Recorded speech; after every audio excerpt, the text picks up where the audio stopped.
អភិបាលរងខេត្តកំពង់ចាមណែនាំដល់សមាជិកនៃអនុគណៈកម្មការរៀបចំព្រឹត្តិការណ៍សង្ក្រាន្តកំពង់ចាមពន្លឿនកិច្ចការដែលនៅសេសសល់ដើម្បីបូកសរុបរាយការណ៍ជូនថ្នាក់ដឹកនាំ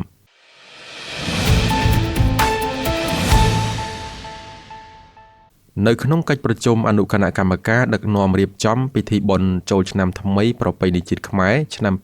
2025ដែលរៀបចំនៅសាលប្រជុំសាលាខេត្តកំពង់ចាមនាព្រឹកថ្ងៃទី12ខែមីនាឆ្នាំ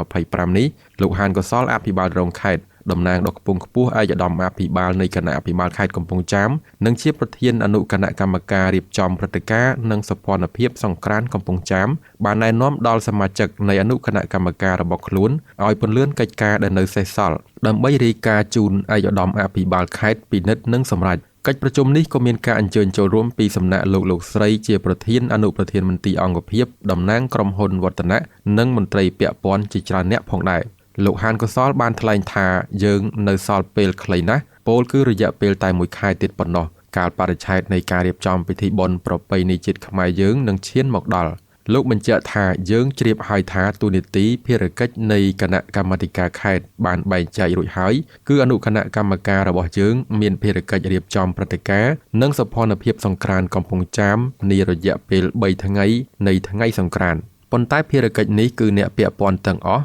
ត្រូវទទួលខុសត្រូវមុនថ្ងៃប្រារព្ធពិធីដែលនឹងឈានមកដល់ទៀតដូច្នេះសូមឲ្យសមាជិកនៃអនុគណៈកម្មការនិងមន្ត្រីពាក់ព័ន្ធទាំងអស់ត្រូវយកចិត្តទុកដាក់អនុវត្តនៅទូនីតិភារកិច្ចនិងការទទួលខុសត្រូវរបស់ខ្លួនដោយធ្វើយ៉ាងណាជំរុញឲ្យការរៀបចំព្រឹត្តិការណ៍សង្ក្រាន្តនៅខេត្តកំពង់ចាមបានដំណើរការល្អប្រសើរនិងអធិកអធមជាងបណ្ដាឆ្នាំមុនក្រៅពីនោះលទ្ធផលនៃកិច្ចការទាំងអស់នេះយើងនឹងធ្វើរបាយការណ៍បូកសរុបដើម្បីរាយការណ៍ជូនថ្នាក់ដឹកនាំបានជ្រាបជាមុនផងដែរគូបញ្ជាក់ថាដើម្បីចូលរួមអបអរសាទរពិធីបុណ្យចូលឆ្នាំថ្មីឆ្នាំម្សាញ់ពុរសករាជ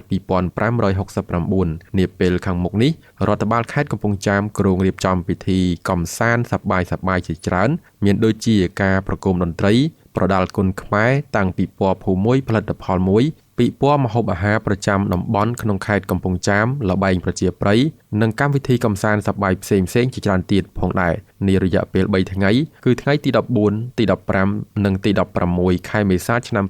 2025ខាងមុខនេះដូច្នេះសូមឲ្យបងប្អូនប្រជាពលរដ្ឋនៅគ្រប់មជ្ឈដ្ឋានជាពិសេសភ្ញៀវជាតិនិងអន្តរជាតិត្រៀមខ្លួនចូលរួមសប្បាយរីករាយជាមួយគ្នា